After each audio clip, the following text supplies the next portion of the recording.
한 주간도 평안하셨지요? 단풍이 너무 이쁘게 지고 또 날씨도 또 따뜻해가지고 참 권사님들, 어르신들 생각들이 요즘은 좀 더 많이 납니다. 이런 시간에 좀 모시고 다니면 좋겠다 싶은데 좀 그러지 못해서 좀 송구하고, 그래도 예배 자리에 모여서 이렇게 볼 수 있으니 참 감사합니다. 그죠? 우리 은혜 받으십시다.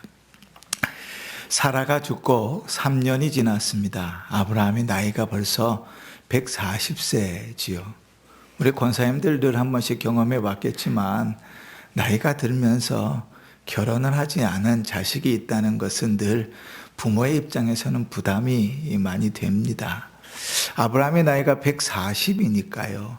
40살이나 된 아들이 홀로 있는 것이 부담이 됐겠지요. 더더군다나 엄마도 3년 전에 이미 죽었고, 그런데 이 아들 이삭은 여전히 그 엄마의 그늘이 마음속에 있어가지고 늘 한적한 곳에 가서 하나님을 묵상하면서 위로를 받았던 사람이었거든요. 그렇게 결혼을 못하고 있으니 이제 아브라함이 이 아들의 아내감을 이제 구하기 위해서 가장 나이가 많고 신실하고 믿음직스러운 종을 하나 불러가지고 그에게 일생일대의 중요한 맹세를 하게 하지요. 우리가 지난주에 그냥 맹세하는 것, 의식들은 고개를 쪼개가지고 그 사이를 지나가는 언약의 방식도 있는데, 그렇게 하지 않고 남자의 사타구니 속에다가 손을 집어넣어서 맹세하게 했다 그랬어요. 인생에 가장 중요하다고 생각하는 맹세를 할 때 그 맹세를 하는 건데, 이 종을 불러서 그러한 맹세를 하고 이제 내 아들의 아내감을 구해오라, 그렇게 보내는 것이죠.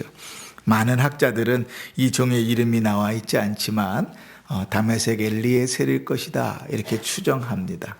아브라함이 자식이 없을 때 자기의 모든 유산을 넘겨주려고 마음 먹었던 상속자가 다메섹 엘리에셀이었죠. 그래서 그가 아마도 그렇게 믿음으로 잘 커서 아브라함의 주인의 그런 소원을 이룰 수 있는 적격자로 선택됐다, 이렇게 생각되는 거지요. 아브라함의 조건은 3가지였습니다. 첫 번째는 가나안 여자는 안 된다는 거죠. 그 두 번째는 근본이 같아야 된다. 내 고향, 내 족속의 여자여야 된다.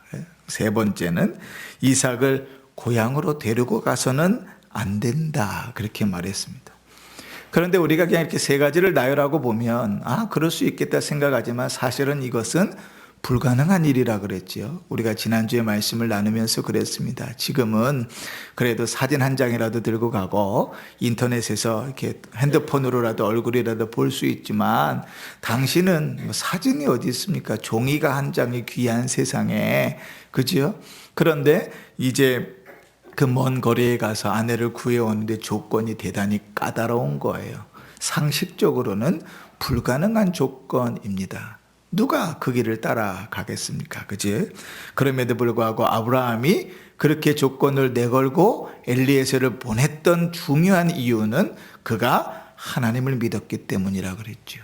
하나님께서 내 사자를 내 앞서 보낼 것이다, 그렇게 말했죠.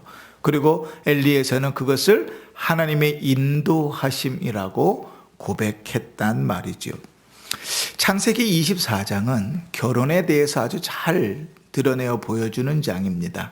우리가 창세기 2장에서 아담과 하와의 결혼이 나오죠. 그 결혼, 아담과 하와의 결혼의 내용 속에서 결혼의 모든 원리가 그 속에 들어 있습니다. 그래서 신약 성경에도 결혼에 대해서 이야기할 때 아담과 하와의 결혼, 이 창세기 2장을 인용하거든요.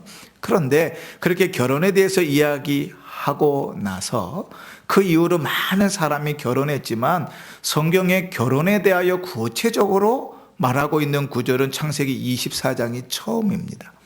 그리고 그 내용들을 보면 창세기 2장에 이미 타락하기 전에 에덴 동산에서 하나님께서 아담과 하와에게 세우셨던 그 원칙대로 그 일들이 이루어져 가는 것이죠. 그래서 내 근본이 같아야 된다, 신앙이 같아야 된다 하는 것은 거기에 있는 것 아니겠습니까? 그래서 이 24장을 결혼이라는, 가정이라는 주제를 가지고 그 관점에서 보아가면 아주 풍성한 말씀들을 나눌 수 있을 것인데, 오늘은 이제 그렇게 보지 않고 엘리에셀이 걸어갔던 그 신앙의 믿음의 여정들 속에서 신자로서 우리에게 하나님께서 어떠한 삶을 요구하시는가 하는 것들을 좀 볼 수 있기를 바랍니다. 먼저 엘리에셀이 이제 아브라함의 명령을 받고 출발하지요. 10절을 보십시다. 10절을 보면 이의 종이 그 주인의 낙타 중 10匹를 끌고 떠났는데 곧 그의 주인의 모든 좋은 것을 가지고 떠났다. 이렇게 기록하고 있습니다. 엘리에셀이 이제 아브라함의 명령을 받고 아브라함과 언약을 하고 그 길을 출발하는데, 사실은 그 길이 무엇 하나 정해져 있는 것이 없는 길입니다. 목적은 명확하지요. 이삭의 아내감을 구하는 일입니다. 그런데 그 방향만 있을 뿐, 그죠? 그 결과에 대해서 아무것도 장담할 수 없는 길입니다. 마치 우리에게 주어진 인생과 같아요. 아브라함이 있는 곳에서 헤브론에서 메소포타미아까지의 거리는 약 800km입니다. 그러니까 그냥 낙타를 가지고 간다고 해도 거의 한 달을 가야 되는 거리예요. 그런데 그렇게 거리를 간다고 한들 그곳에서 아내감을 구해서 온다는 보장이 아무것도 없습니다. 우리 인생길과 똑같지요. 그냥 초등학교 졸업하면 중학교 가면 돼. 중학교 졸업하면 고등학교 가면 돼. 고등학교 졸업하면 대학 가면 되지 뭐. 대학 졸업하면 취직하면 되지. 취직했으면 결혼하면 되지. 그냥 우리는 당연하게 그 일들이 이루어지지만 사실 그 누구도 그 인생을 장담하고 갈 수 없습니다. 그렇게 된다는 보장도 없고요. 초등학교를 졸업했는데 중학교를 못 가는 사람도 있습니다. 고등학교를 졸업했는데 대학교를 못 가는 형편의 사람도 있습니다. 대학까지 졸업하고 직장을 들어갔는데 결혼을 못하는 사람들도 있습니다. 인생이 생각하는 대로 그렇게 흘러가지는 게 아니에요. 저는 그렇게 생각합니다. 이 엘리에셀의 마음은 오직 방향만 있었을 뿐 우리의 인생과 같이 대단히 답답한 길이었을 거라고 생각해요. 목적지는 어딘가 하면 메소포타미아 하란입니다. 원래 히브리어 성경에 보면 이 메소포타미아는 아람 나하라임이라고 되어져 있습니다. 그게 무슨 뜻인가 하면 두 강 사이의 아람이라는 뜻입니다. 이 아람 나하라임이 나중에 가면 밧단 아람, 이게 더 익숙하시지요? 밧단 아람이라는 지명으로 바뀝니다. 근데 왜 우리말 성경에는 메소포타미아라고 썼냐면 구약 성경을 이제 히브리어 성경을 이제 신약 헬라어로 바꾸는 과정 가운데서 성경을 번역하는 가운데서 70인경에서 그것을 메소포타미아라고 기록했고 우리말 성경은 그것을 그대로 번역해서 그렇게 이야기하는 거지요. 같은 지명입니다. 메소포타미아, 하란, 밧단 나하라임, 밧단 아람, 그거 다 같은 지명이라 이렇게 생각하시면 좋겠습니다. 하여튼 엘리에셀의 목적지는 거기였습니다. 근데 여러분 이런 생각해 보셨어요? 아브라함의 아버지 데라에게는 아들이 셋이 있었잖아요. 기억나시죠? 머리를 막 이렇게 예전을 생각해 보십시오. 생각을 더듬어 보십시오. 아브라함의 아들에게는 데라에게는 아들이 셋이 있었어요. 아브라함이 있었고 그 다음에 갈대아 우르에서 일찍 죽은 하란이라는 아들이 있었습니다. 그리고 나머지 나홀이라는 세 아들이 있었죠. 우리가 너무나 잘 아는 것처럼 하란이라는 아들, 그 아들이 갈대아 우르에서 일찍 죽어가지고 아들을 낳았는데 그 아들을 누가 키웠어요? 그 할아버지 데라가 키웠잖아요. 그래서 아브라함 일행을 가족과 함께 갈대아 우르를 떠날 때 그 자식을 데리고 떠납니다. 그 이름이 누구지요? 그것이 롯입니다. 그죠? 근데 지금 잘 생각해 보세요. 아브라함이 자기 아들 이삭의 아내감을 구합니다. 굳이 멀리 메소포타미아까지 갈 필요가 있을까요? 가까이 누가 있습니까? 자기 조카 롯에게 두 딸이 있습니다. 거기서 먼저 아내를 데려오면 될 거 아니에요. 그런데 왜 아브라함은 굳이 메소포타미아로 보냈을까요? 이미 아브라함은 뭘 경험했죠? 소돔 고모라의 멸망도 경험했고 롯의 모습들을 다 경험했죠. 이 롯이 이제 가나안 사람을 방불한다라고 이미 결론이 아브라함에게 나버렸던 거죠. 그러니 그에게 딸이 둘이나 있고 결혼하지 아니한 딸이 둘이나 있음에도 불구하고 그리로 보낼 이유가 없었던 겁니다. 그러니 거리가 800km나 되는 메소포타미아로 보내서 그곳에서 이제 아내감을 구하려고 하는 것이죠. 그런데 한번 생각해 보세요. 그곳에 그냥 우리처럼 저희 식구 5식구인데 여자만 3이거든요. 그냥 가면 저희 5식구도 여자가 3입니다. 그지? 그런데 나홀의 집안 사람들이 모여있는 곳에 가면 여자가 얼마나 많겠어요.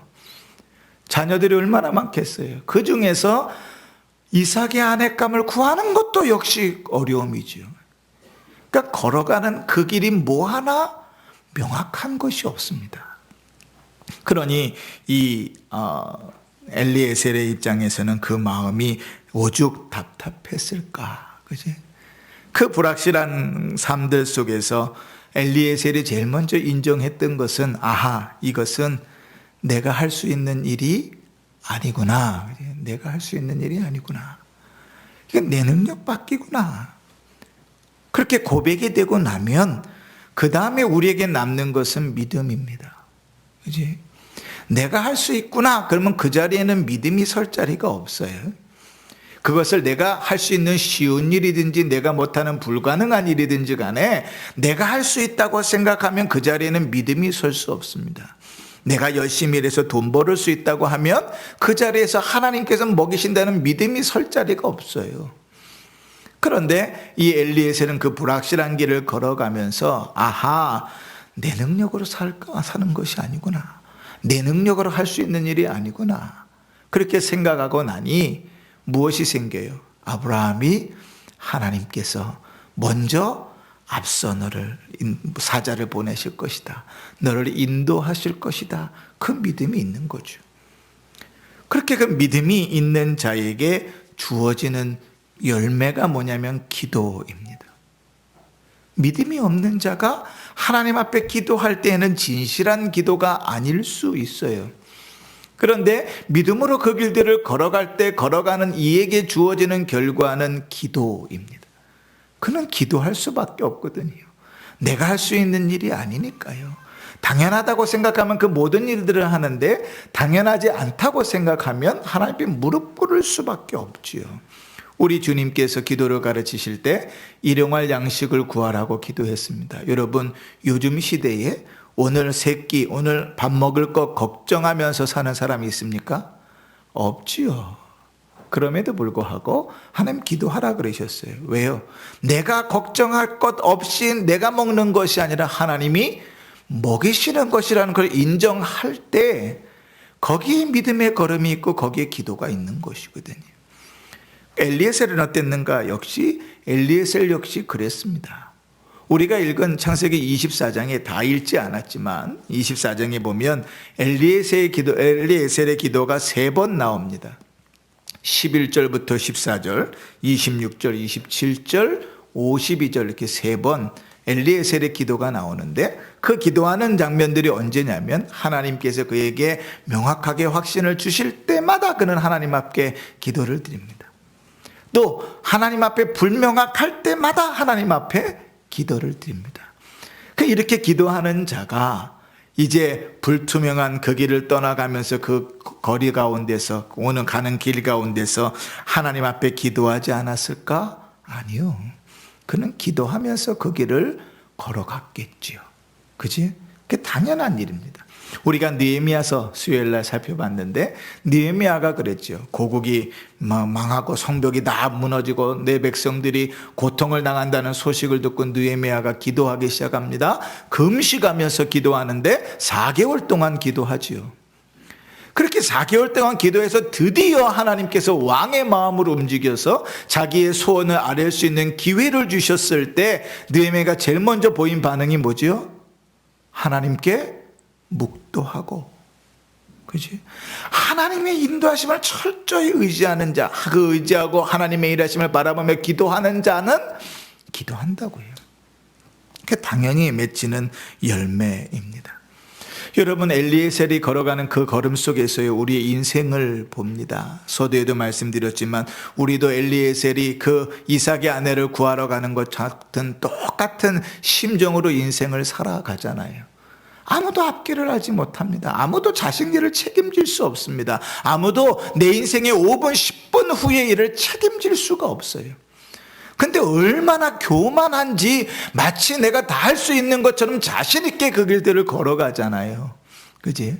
아, 인생 참 자신감 있게 산다, 그렇게 좋게 봐줄 수는 있으나 그것은 하나님 앞에서는 교만이지요.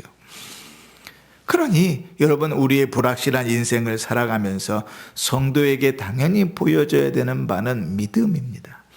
하나님께서 우리의 앞길을 인도하신다, 하나님께서 우리를 이끌어가고 계신다는 그 믿음이 없이는 사실은 이 불확실한 인생을 믿음으로 살아낼 수가 없습니다. 그러나 여러분, 우리가 의도치 않고 우리가 생각지 못한 일들을 만날지라도 하나님께서 우리 앞서서 인도해 가신다는 그 믿음이 있다면 그는 기도하면서 그 어떠한 일들도 감당해서 걸어갈 수 있는 거죠. 엘리에셀의 걸음 속에서 우리는 그것을 봅니다. 두 번째로 엘리에셀의 인생에서 우리가 좀 발견하게 되는 건 뭐냐면, 그렇게 기도만 해서는 안 된다는 거예요. 여러분, 이제 우리가 인생을 살면서, 인생을 기도하면서 믿음으로 살아간다고 할 때 마치 그 내비게이션처럼 우리가 길을 잘못 가면 띵동, 경로가 잘못되었습니다, 재설정합니다, 그리고 이렇게 바퀴를 바꿔주고 소리도 이렇게 다시 들려주면 얼마나 좋겠어요. 그죠? 하나님 이렇게 인생을 걸어가는데 얘야 띵동, 그 길이 아니다, 이쪽으로 가야지, 돌려주시면 얼마나 좋겠어요. 길을 걸어가는데 띵동, 야 그쪽이 아니야, 이쪽에 빛이 있잖아, 이쪽으로 가야지, 그렇게 가르쳐 주시면 얼마나 좋겠어요. 인생을 살아가면서 1년을 살든 10년을 살든 100년을 살든지 간에 하나님께서 우리의 눈앞에서 그렇게 가는 길들을 막 보여주신다고 하면 너무 좋을 것 같아요. 그치? 저는 길치인데 내비게이션을 보고 운전하면서 더 바보가 됐어요. 그 내비게이션을 보고 운전하니까 그나마도 외우던 길들도 다 잊어버리는 거예요. 그런데 항상 생각해 보니까 이런 마음이 들어요. 아, 내가 내비게이션에 대한 신실한 믿음이 있구나. 길을 잘못 들어도 막 당황하지 않아요. 내비게이션이 없을 때 내 지식만 가지고 운전하고 갈 때는 길을 하고 지나쳐도 잘못 가면 막 그때부터 마음이 막 불안해요. 두근두근 거리고 막 불안해가지고 어떻게 해야 되지, 어떻게 돌아가야 되지 고민하는데, 내비게이션이 있으니까 길을 지나쳐도 띵동 길을 제가 다시 찾아줄 것이라는 믿음이 있단 말이죠. 근데 우리 인생을 걸어가면서 우리가 하나님을 향한 그 믿음이 이 내비게이션만도 못할 때가 많아요. 하나님 분명히 우리 인생을 책임지고 이끌어 가시거든요. 그런데 그 하나님의 인도하심을 인정하지 못해요. 때로는 내 스스로가 내 스스로에게 설득되지 못해서 하나님의 인도하심을 인정하지 못할 때도 있어요. 하나님의 인도하심을 인정하지 못하면 기도가 안 됩니다. 예배가 되겠습니까? 예배도 안 됩니다. 그냥 그렇게 흘러가게 되는 것이죠.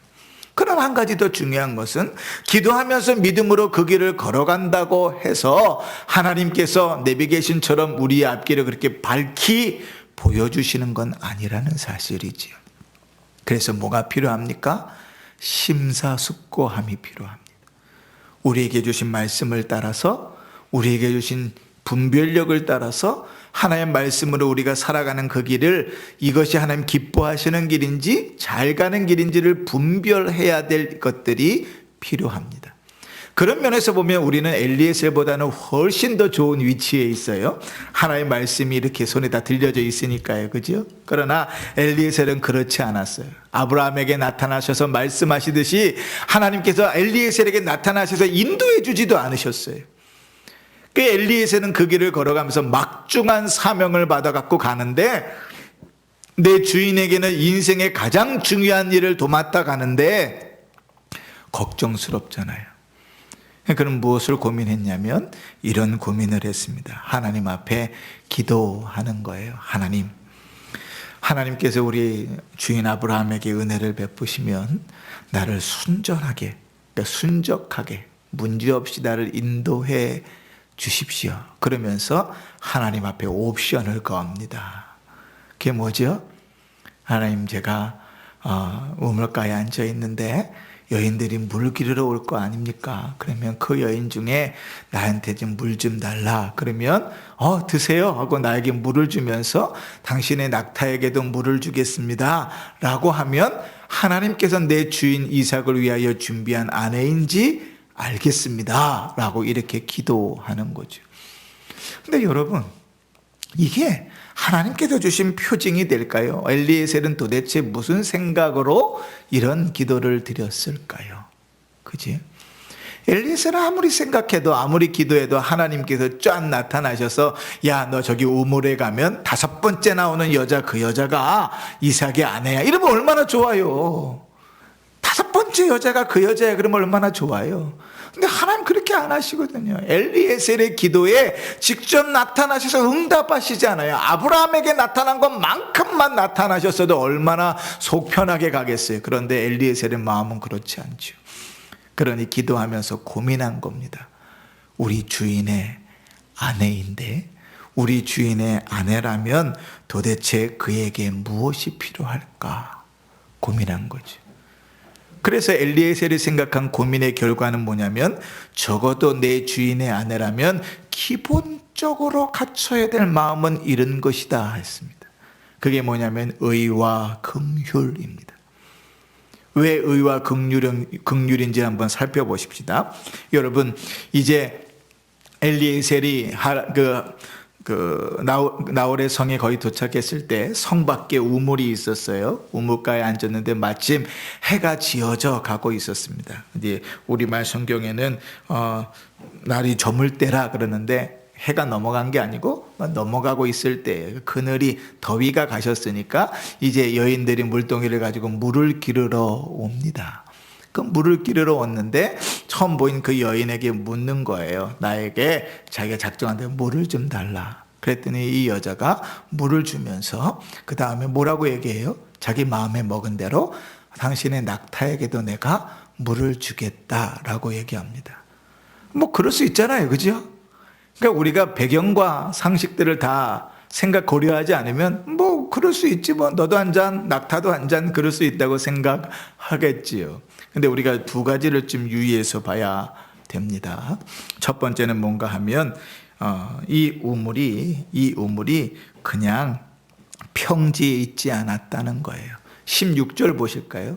16절 시작.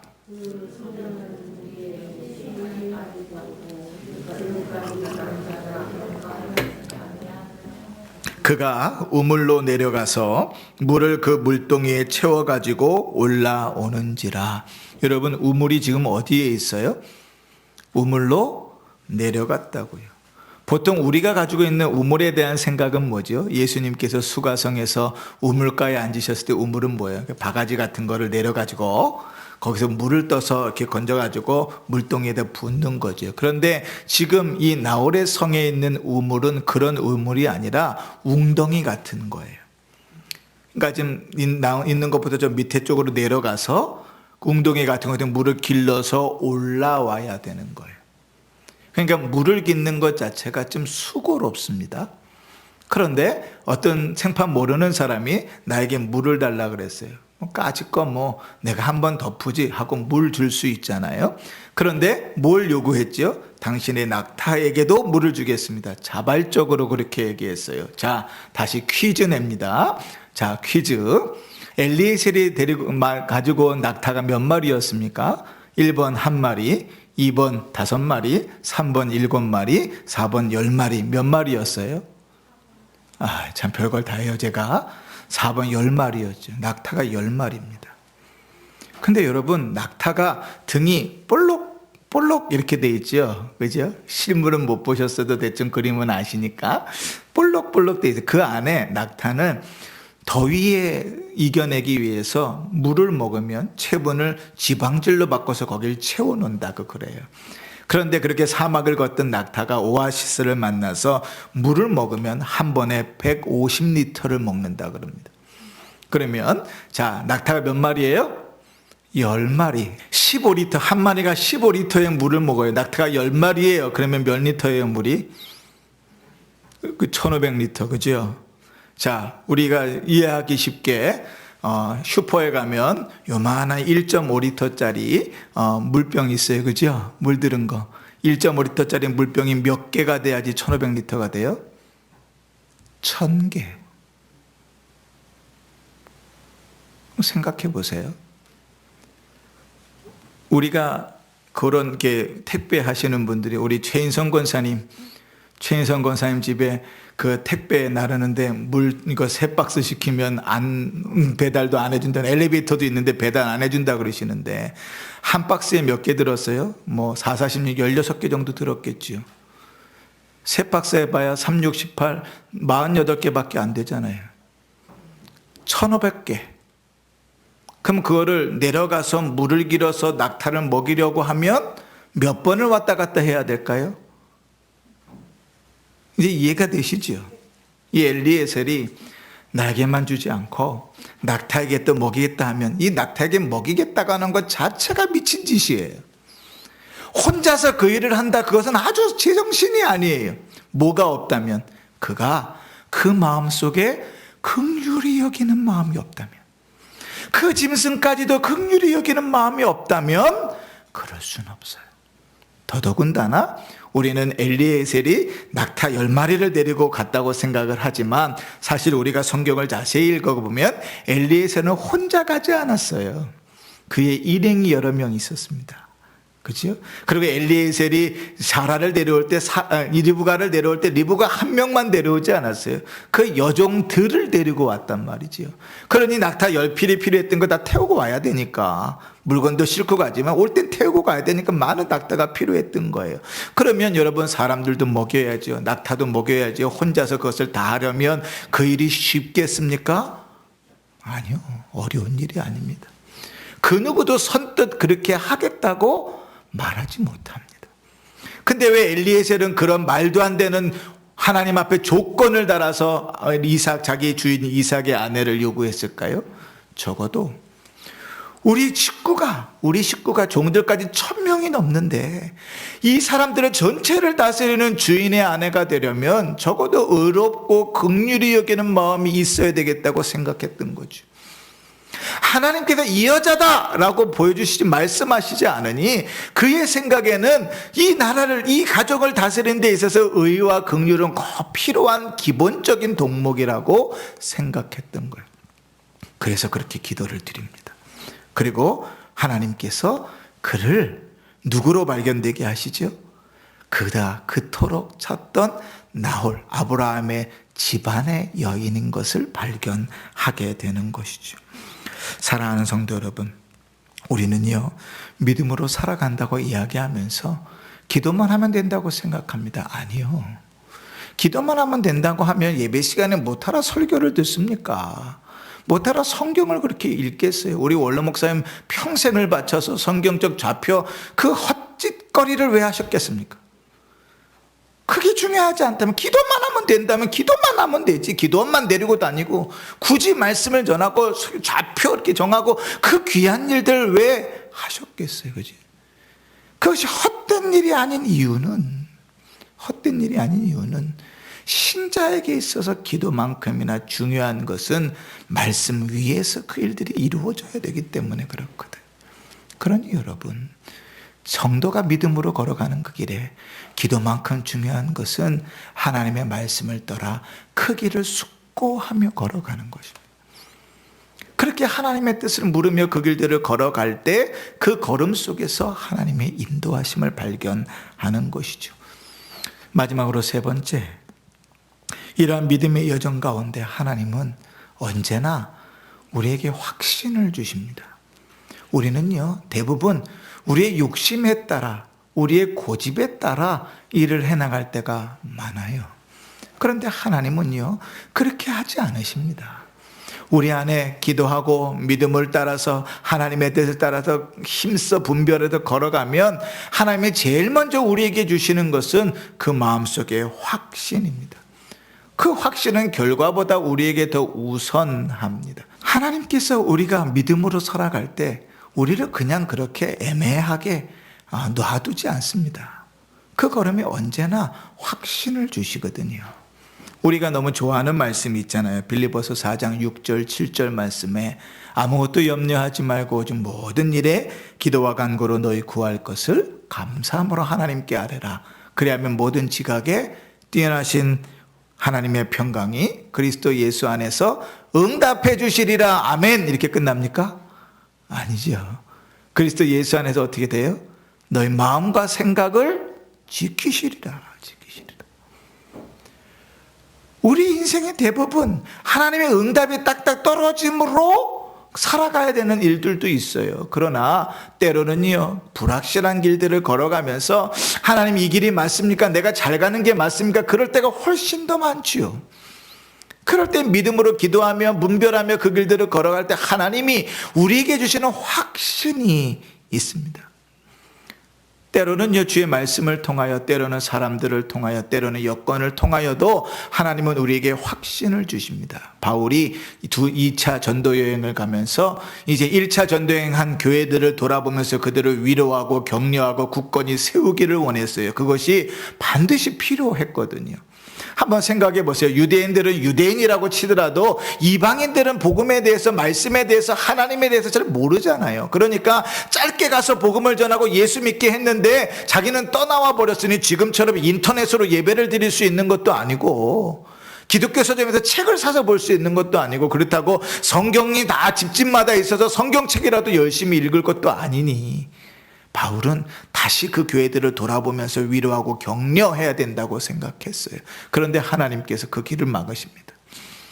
어떻게 막으시는지 구체적으로 기록되지 않지만 하나님 그 길을 막으세요. 그런데 미련한 인생들이 있어요. 하나님이 그 길을 막으시는데도 막는 줄 모르고 우겨서 그 길을 걸어가는 인생들도 있어요.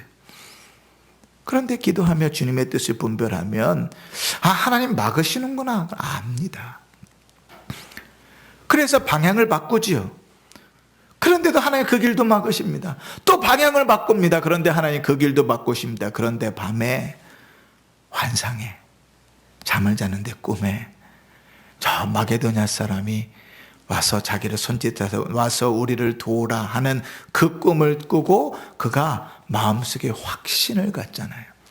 그 구절이 성경에 이렇게 기록되어 있습니다. 바울이 그 환상을 보았을 때에 우리가 곧 마게도냐로 떠나기를 힘쓰니 이는 하나님이 저 사람들에게 복음을 전하라고 우리를 부르신 줄로 인정함이더라. 결과전에 뭐가 주어져요? 확신을 주신다고요. 우리 청년들 그런 거 많아요. 하나님 이 사람하고 결혼해야 됩니까? 저 사람하고 결혼해야 됩니까? 주님이 이 직장으로 가야 됩니까? 저 직장으로 가야 됩니까? 우리에게 주어진 인생을 알 수 없으니 늘 주어져 있는 숙제 아니에요. 근데 여러분 주의 말씀을 따라 믿음으로 살려고 하고 기도하면서 걸어가면 하나님 반드시 그 속에 확신을 주십니다. 근데 그것을 도박이라고 생각하니까 믿음으로 살려고 하지 않고 분별하려고도 하지 않고 기도하려고도 하지 않으니 그 안에 확신이 없지요. 당연히 늘 애매하게 그 인생의 시간을 허비할 뿐입니다.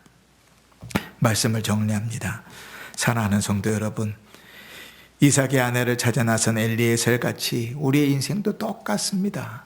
한 치 앞을 알 수 없고 목적지를 향해서 가는 것 같은데 그 결과를 누구도 알 수 없고 책임질 수 없는 길을 걸어갑니다.